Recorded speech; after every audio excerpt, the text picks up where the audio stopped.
بنگال کے حالات ہیں، اور انہوں نے جس طرح وہ بت جو تھا جس نے ایک نظام کو نگیٹ کرتے ہوئے ایک سازش کے تحت اس ملک کو توڑا تھا، آج وہ سرنگوں ہوا، وہ مکتیبانی زمیں بوس ہوا، آج پاکستان کے نعرے بنگلہ دیش میں پھر لگ رہے ہیں۔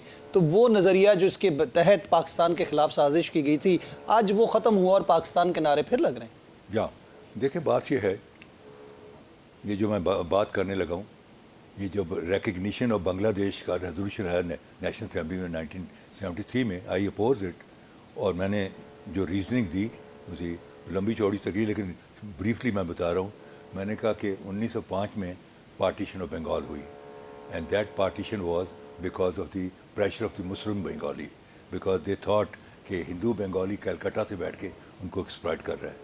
1911 میں پارٹیشن آف بنگال انلڈ ہو گئی with the pressure of Hindu Bengali from Calcutta, کیونکہ سونار بنگلہ جو پرسن پیدا کرتا وہ ان سے علیحدہ کر دیا گیا، تو 11 میں وہ انل ہو گئی، ختم ہو گئی۔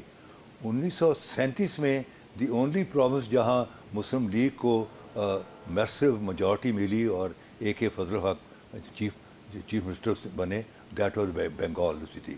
1947 میں جب پارٹیشن آف انڈیا ہوئی تو جو بنگال تقسیم ہوا مائنس آسام، وہ بالکل انہی لائنوں پہ ہوا جو کہ 1905 میں ہوا۔ 1971 میں اسی 16 دسمبر 1971 کو ہمارے اینگل سے، ہمارے زاویے سے پارٹیشن آف بنگال انل ہو گئی، اور ہم چلے گئے 1911 میں۔ اگر ہم 1911 میں کھڑے ہوئے ہیں تو میں نے یہ کہا تھا کہ 1947 پھر آئے گا، پھر بنگال سے ایک پل اٹھے گا، پل ہوگا، اور انشاءاللہ تعالیٰ یہ پل ہوگا اور اس سے پاکستان پھر انٹیگریٹ ہوگا۔ اور میں نے کہا وہ اس کی مثال یہ، اس وقت یہ کہا گیا، بھٹو نے کہا کہ اس کو ریکگنائز کریں کیونکہ Bangladesh is now member of the national assembly of the united nation, اس سے آبجیکٹو ریالٹی۔